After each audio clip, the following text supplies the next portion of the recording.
Kembali bersama kami, Saudara. Setelah makan malam bersama Prabowo Subianto tadi malam, pagi ini Presiden Joko Widodo sarapan bersama Ketua Umum Partai Golkar Erlangga Hartarto. Jokowi dan Erlangga sarapan dan olahraga bersama di Kebun Raya Bogor, Jawa Barat. Erlangga mengaku pada pertemuan empat mata dalam suasana santai itu, dirinya bersama Presiden membahas pertumbuhan ekonomi Indonesia dan Pilpres 2024. Tapi soal apa hal rinci tentang Pilpres yang dibahas, Erlangga bilang rahasia.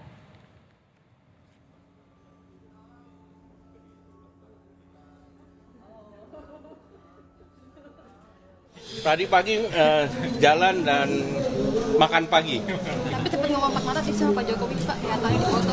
Ya, Apa, Pak? ya tentu banyak hal yang bisa dibahas dengan beliau, termasuk juga program-program keberlanjutan dan juga target-target ekonomi di 2024. Kalau Pilpres Ada ya, Pak? apa? Ada. Kalau pembicaraan ya ada. Tapi apa yang dibicarakan rahasia.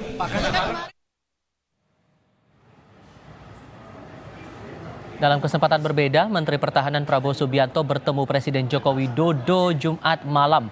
Pertemuan Prabowo dan Jokowi sambil makan malam bersama di sebuah restoran daerah Menteng, Jakarta Pusat. Pertemuan keduanya selama kurang lebih 1 jam berlangsung di tengah mencuatnya sinyal dukungan Jokowi untuk Prabowo di Pilpres 2024.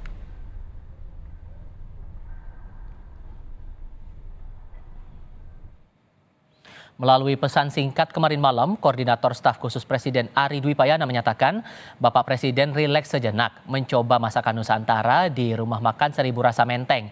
Saat makan malam, Presiden didampingi Menhan Bapak Prabowo Subianto.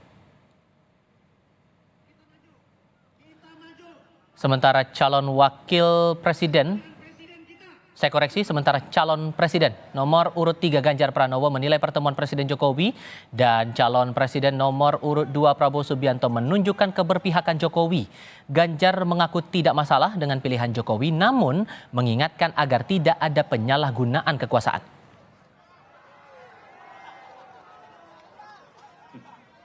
Buat saya pasti itu sudah menunjukkan sikap berpihak begitu ya. Kalau saya sih biasa saja. Kan memang sudah berpihak. Malah lebih baik kalau ditegaskan bahwa ya saya berpihak.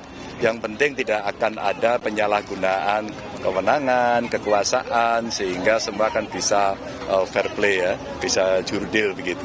Kalau buat saya biasa saja. Pak, tidak masalah Pak Jokowi berpihak ke 02? Buat saya tidak masalah, itu sebuah pilihan kok.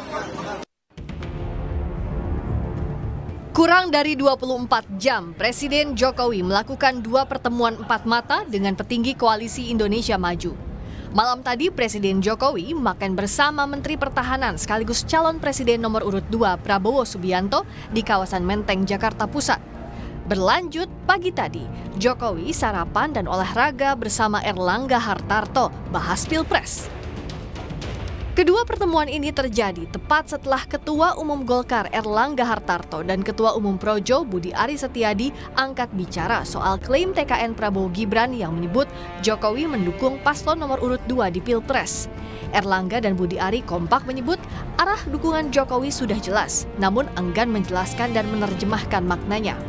Pak, dukungan Prabowo. Pak bilang kalau Pak Jokowi sekarang udah mendukung Prabowo Gibran, kenapa? Pak, bentar itu Pak. Terang-terangan mendukung Prabowo Gibran. Ya, kan sudah jelas. Apa ya tuh Pak? Jelas mendukung ya Pak? Gimana Pak jelasnya Pak? Pak jelasnya itu maksudnya gimana Pak? Jelas kan nggak harus diterjemahkan. Sesuatu yang sudah jelas tidak perlu diperjelas. Artinya bagaimana Pak? Ya sudah jelas kan. Ngapain lagi diperjelas sama saya? Berarti pemerintah tidak netral dong? Enggak lah, tetap aja kan kita tidak menggunakan fasilitas negara dan sebagainya. Ya, kita tetap proporsional. Kalau hitungan netral Pak.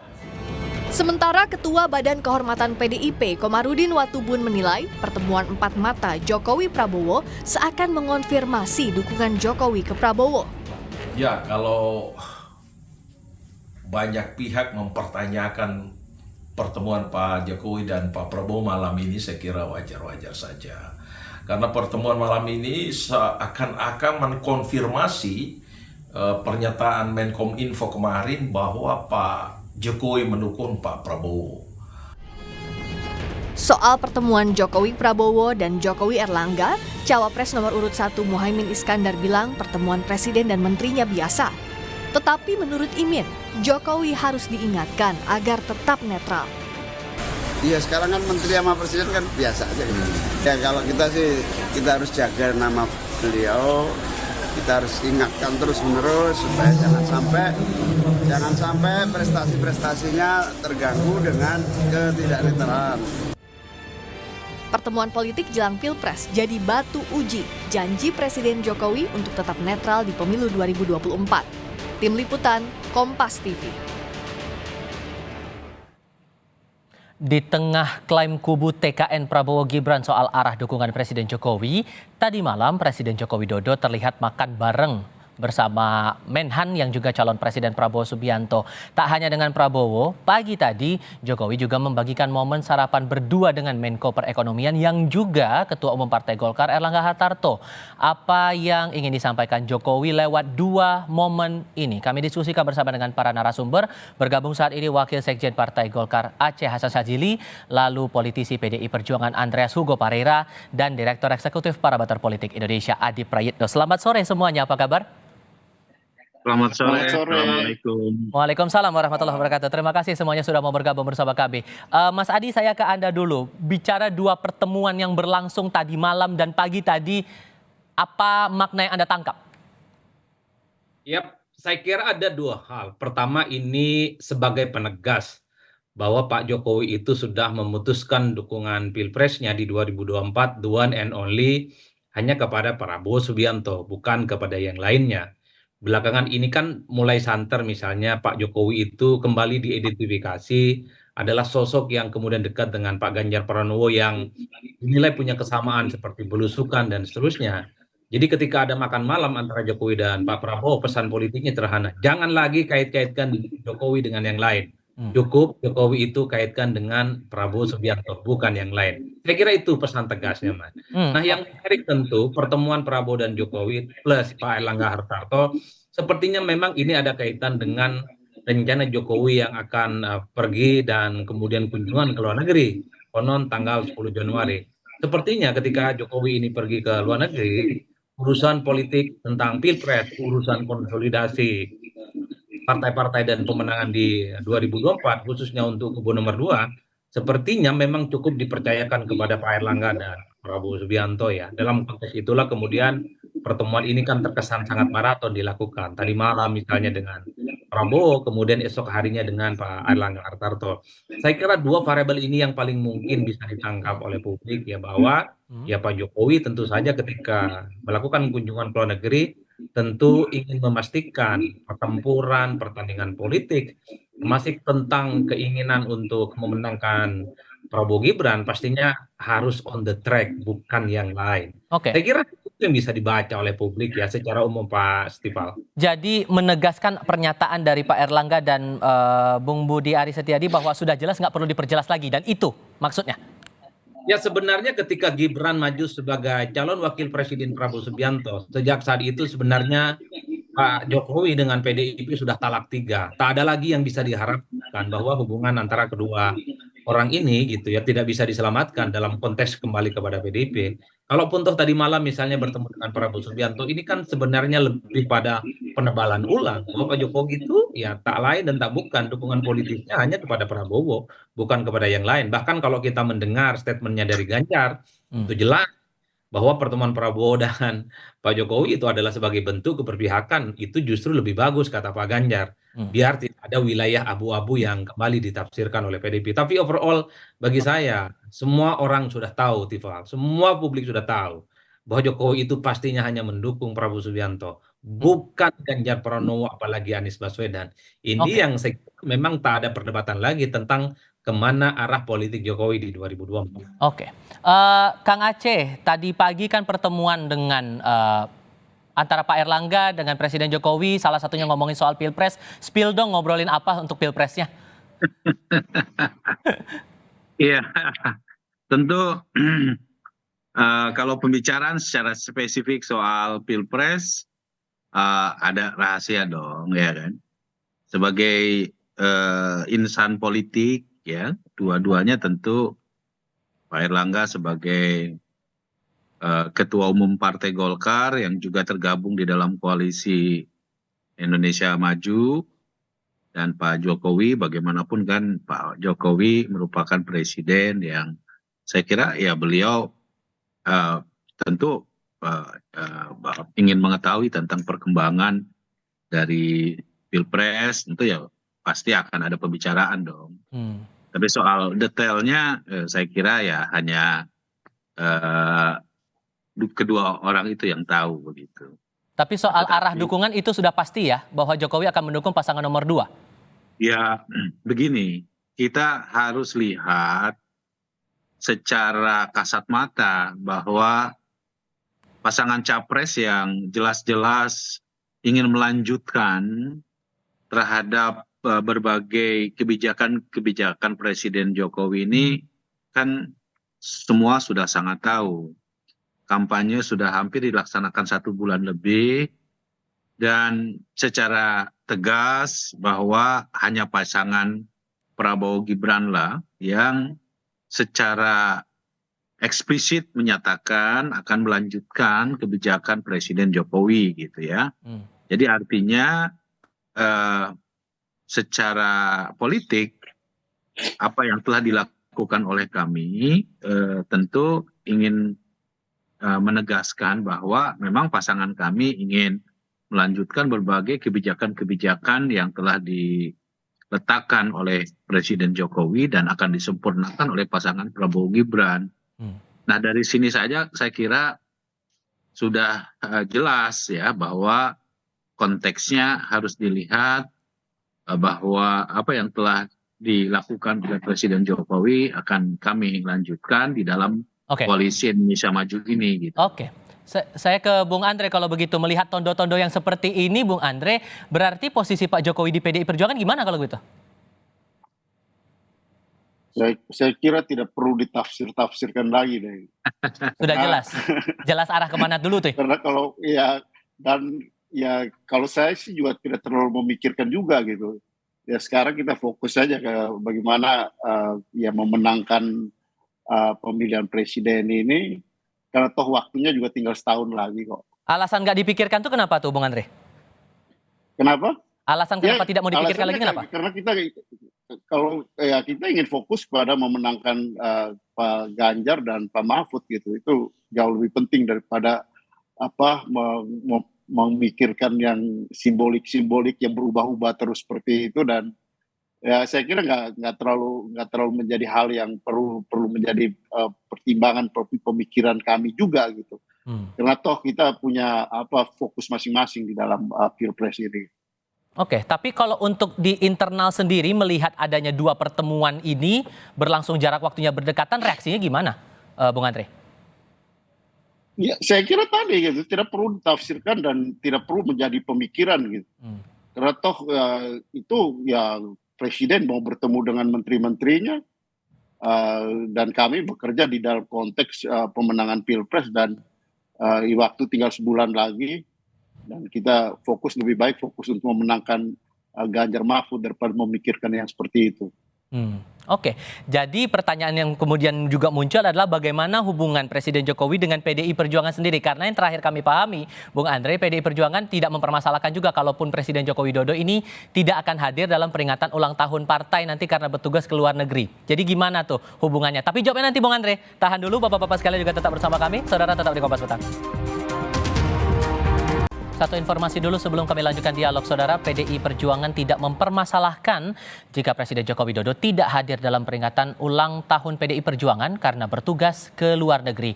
Sekjen PDI Perjuangan Hasto Kristianto menyatakan peringatan ulang tahun ke-51 PDI Perjuangan tahun ini akan diadakan di tingkat RT dan RW. Partai tidak mempermasalahkan bila Presiden Jokowi tidak hadir karena pada HUT partai pada 10 Januari mendatang Jokowi dijadwalkan melakukan kunjungan kerja ke Filipina. Dan karena peringatan ini diadakan di basis rakyat di tingkat RT dan RW, maka kegiatan akan melibatkan rakyat sebagai jati diri PDI Perjuangan, sehingga di RT dan RW. Kami sudah mendapat informasi juga bahwa Pak Presiden Jokowi akan melaksanakan tugas negara dengan ke luar negeri di Filipina. Tetapi watak kegiatan kali ini adalah turun ke bawah, menyatu dengan rakyat itu sendiri. Melanjutkan pertanyaan saya di sesi sebelumnya nih Bung Andre, hubungan partai dengan Presiden Jokowi ini gimana kemudian dengan dinamika yang berlangsung sekarang, terlebih masih ada masa bakti dari Presiden Joko Widodo untuk menjadi presiden ini dalam beberapa bulan ke depan begitu? Oh ya, kalau di dalam konteks pemerintahan ya tentu ya komitmen kita tetap mendukung pemerintahan ini sampai dengan akhir masa jabatan Pak Jokowi, itu pasti gitu. Tapi soal dan kalau hubungan sebagai manusia ya kita hubungan baik aja, biasa aja gitu. Tapi kalau dalam politik kalau udah ada pilihan-pilihan ya kita nggak tahu juga gitu kan. Makanya saya bilang tadi, daripada mikirin yang seperti itu lebih baik mikirin memenangkan pilpres calon presiden dan wakil presiden yang kami dukung gitu. Ditambah lagi tidak bisa hadir juga nih dalam peringatan ulang tahun partai nanti tanggal 10 Januari begitu ya? Karena gini Mas, tahun ini karena memang di dalam situasi pemilihan umum ini, pileg dan pilpres ini, semua kader memang ada di tempat masing-masing gitu kan. Dan sehingga memang jalan yang terbaik adalah kita tidak melakukan secara nasional, tetapi justru kembali kader-kader baik itu struktural partai maupun dari pusat maupun fraksi, DPR RI dari pusat sampai ke daerah itu melakukan peringatan HUT partai itu di basis-basis massa di akar rumput PDI Perjuangan. Jadi di tingkat PAC, di tingkat ranting bersama dengan kader-kader PDI Perjuangan di bawah gitu, dengan masyarakat. Oke. Ya kalau Presiden mau ke salah satu RT boleh juga gitu kan untuk merayakan. Oke. Kalau begitu Mas Adi mencerna jawaban tadi, apa yang bakal berubah untuk peta politik berikutnya begitu? Ya kalau bicara tentang Jokowi yang tidak hadir dalam HUT PDIP, saya kira sudah tak ada perdebatan ya Mas Tifal, karena memang sejak awal PDIP dan Jokowi sudah talak 3 saya menyebutnya. Indikasinya hal ya. Pertama misalnya PDIP itu kan jelas dalam Pilpres sudah tak sejalan dengan PDIP yang kelihatan betul all out ingin mendukung dan memenangkan Ganjar sebagai presiden di 2024. Tapi nyatanya Jokowi kan merestui Gibran maju sebagai calon wakilnya Pak Prabowo Subianto. Yang kedua dalam deklarasi pasangan Capres dan Cawapres kan juga kelihatan Pak Jokowi tidak hadir ya, terutama deklarasi Capres antara Ganjar dan Pak Mahfud. Yang ketiga tentu kalau betul ada HUT, PDIP dan Pak Jokowi tak hadir karena alasan keluar negeri, ya saya kira ini kan adalah 3 instrumen yang kemudian bisa disimpulkan oleh kita semua. Ya hubungan Jokowi sebenarnya dengan PDIP ya wassalam, sudah di end, udah nggak ada lagi yang bisa diharapkan bahwa keduanya ini akan rujuk di kemudian hari. Minimal itu kemudian bisa kita tangkap. Oleh karena itu bagi saya ketika Jokowi misalnya memutuskan keluar negeri ketimbang hadir dalam HUT PDIP, ini kan bagi PDIP ya Jokowi bukan siapa-siapa. Begitupun bagi Jokowi ya PDIP bukan partainya lagi. Karena kalau kita melihat dari jauh soal rata-rata hari ulang tahun itu kan adalah sesuatu yang sakral, sesuatu yang cukup penting gitu ya, yang mestinya harus membuat semua kader yang ada di dalamnya itu engage dan terlibat. Saya kira bukan hanya di PDIP, tapi semua kader-kader partai yang lain kalau ada acara penting seperti ulang tahun pastinya mewajibkan kepada seluruh kadernya, baik yang ada di pusat, di daerah, kader biasa, bahkan yang menjadi elit politik untuk berkontribusi dan berpartisipasi tentunya untuk memeriahkan supaya hari ulang tahun yang sangat sakral, yang sangat spesial itu berjalan dengan meriah. Jadi bagi saya hari ulang tahun PDIP yang tidak dihadiri oleh Jokowi menjadi penegas bahwa PDIP dan Jokowi sudah talak 3, meski talak itu tidak disampaikan secara langsung. Sehingga dengan sikap Presiden seperti ini, Kang Aceh bisa dibilang menguntungkan posisi Prabowo Gibran juga ya? Ya, tentu tidak harus dilihat seperti begitu ya. Bagi Prabowo Gibran dari sejak awal, memang sekali lagi kepemimpinan Presiden Jokowi ini jelas memiliki penilaian yang positif di tengah masyarakat ya. Dan karena kami objektif terhadap apa yang dilakukan oleh Presiden Jokowi, maka tentu dukungan kami terhadap Presiden Jokowi ini kan bukan semata-mata dilihat dari latar belakang partainya, tetapi dilihat dari prestasi-prestasi kerjanya. Karena objektivitas itulah yang menjadikan kami mendorong dan tentu menjadikan apa yang telah dilakukan oleh Presiden Jokowi ini sebagai basis bagi visi misi dan program yang nanti akan dilanjutkan oleh Prabowo Gibran gitu. Nah, kami juga di Partai Golkar tentu merasa bahwa keberadaan Presiden Jokowi yang telah banyak berbuat bagi bangsa ini, ya tentu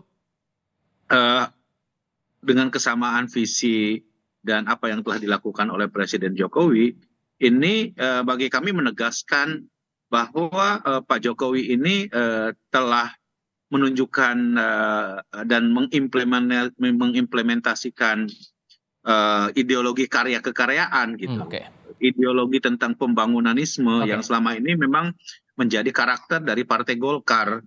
Nah, maka tentu dengan apa yang telah dilakukan oleh Presiden Jokowi selama 2 periode ini tentu perlu kami apresiasi, termasuk juga kami memiliki kewajiban untuk terus melanjutkan apa yang telah diletakkan oleh Presiden Jokowi itu. Tapi di sisi lainnya juga nih Bung Andre, ada kekhawatiran soal keberpihakan, masalah netralitas Presiden Jokowi dengan statusnya sebagai presiden selama rangkaian pemilu ini. Ditambah dengan posisi yang menurut PDI Perjuangan juga sudah jelas begitu.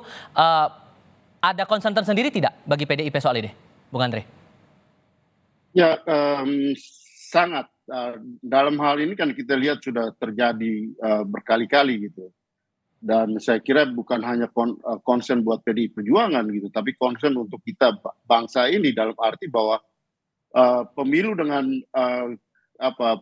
dengan nilai biaya yang begini mahal, pemilu yang kita lakukan untuk menjaga proses demokratisasi di Republik ini, kalau dirusak dengan intervensi dan tidak netralnya baik itu aparat keamanan maupun birokrasi, kita lihat kemarin peristiwa di Boyolali, kemudian peristiwa baru terjadi lagi di Manado, sementara Pak Kasat sudah jelas tegas menyatakan bahwa TNI harus netral. Ini kan hal yang sangat sangat mengkhawatirkan kita untuk pelaksanaan pemilu ini bisa berjalan dengan bisa berjalan dengan langsung, umum, bebas, rahasia, jujur dan adil gitu. Saya kira ini penting dan ini bukan hanya untuk soal PDI Perjuangan gitu, tapi ini untuk bangsa ini gitu. Bagaimana kita menjaga proses demokrasi dan pemilu yang mahal ini jangan sampai ternoda oleh peristiwa-peristiwa seperti itu. Oke, ada kekhawatiran tuh Kang Aceh masalah netralitas Presiden Jokowi selama pemilu akan berefek panjang begitu, gimana tuh? Ya, menurut saya sekarang era keterbukaan ya, era demokrasi, era di mana masyarakat bisa mengawasi berbagai perilaku dari aparatur pemerintahan yang memang seharusnya menunjukkan netralitasnya. Jadi kalau menurut saya kami sih tidak terlalu begitu khawatir ya. Toh kita pernah punya pengalaman bagaimana pemilu kita sudah dilaksanakan presiden pemilihan secara langsung selama 5 kali dan selama 5 kali itu pula ada yang incumbent bisa dikalahkan, ada yang petahana bisa memenangkan. Tetapi dari praktek-praktek tersebut tentu masyarakat memiliki cara untuk bagaimana melakukan pengawasan dan rakyat bisa menilai. Yang kedua, kita ini kan juga sudah jelas ya dalam konteks pemilu kita ini kan ada mekanisme penyelenggara pemilu dari mulai KPU, ada Bawaslu, ada DKPP, ya, ada mekanisme yang lain yang bisa memungkinkan bagi proses pengawasan pemilu kita agar pemilu kita ini bisa berlangsung secara lebih transparan, terbuka, dan menjaga betul agar demokrasi ini jangan sampai dinodai dan dicederai gitu. Dan saya yakin Presiden Jokowi pun tidak mau bertaruh dengan kredibilitasnya selama 2 periode beliau memimpin Indonesia. Tentu beliau harus menunjukkan dan memiliki legacy kepada Indonesia bahwa di bawah kepemimpinannya, jika pun alhamdulillah mudah-mudahan kami yang terpilih, tentu harus sesuai dengan mekanisme demokrasi yang benar. Saya kira itu. Betul bahwa ada badan yang mengawasi penyelenggaraan pemilu ini, Mas Adi, tapi dengan posisi presiden yang tampak jelas begitu, menurut Anda arahnya mendukung kepada paslon tertentu, bagaimana caranya untuk memastikan bahwa ini betul-betul jalan begitu, netralitas itu betul-betul ditegakkan begitu? Ya, memang bicara tentang soal pelanggaran pemilu dan netralitas aparatus pemerintah, ya kan kuncinya dua hal. Pertama, soal penegakan hukum pemilu. Kan dari dulu selalu kita berharap pada Bawaslu dan Sentra Gakumdu untuk memaksimalkan supaya potensi-potensi pelanggaran itu bisa dimaksimalkan. Tapi kan distrust publik terhadap penyelenggara, dalam hal ini adalah Bawaslu misalnya, itu kan rendah, Mas. Karena begitu banyak pelanggaran-pelanggaran yang terjadi secara vulgar. Salah satunya misalnya soal perusakan atribut, misalnya soal politik uang dan seterusnya, itu kan tidak bisa ditindak secara tuntas. Padahal kalau kita mengacu pada undang-undang pemilu, perusakan atribut dan seterusnya itu, termasuk soal politik uang, itu kan masuk dalam pelanggaran pidana pemilu yang saya kira sanksinya luar biasa. Itu bisa kena denda uang dan bahkan bisa dipenjara dalam hitungan bulan dan bahkan tahun ya. Tapi kan kalau kita menghitung rata-rata, pelanggaran terkait dengan pemilu, baik yang ditemukan langsung oleh Bawaslu, termasuk juga yang dilaporkan, itu kan tidak pernah memberikan efek jera sehingga pelanggaran itu bisa dilakukan oleh siapapun. Nah, yang kedua tentu adalah bagaimana sportivitas ya dan akhlak berpolitik para elit. Jadi sekalipun punya akses terhadap aparatus-aparatus kekuasaan itu tidak digunakan. Ini tentu untuk menciptakan pemilu yang fairness, karena kalau mau jujur, penguasa itu kaki dan tangan-tangan politiknya cukup powerful. Batuk saja itu pohon bisa tumbang, kan kira-kira begitu.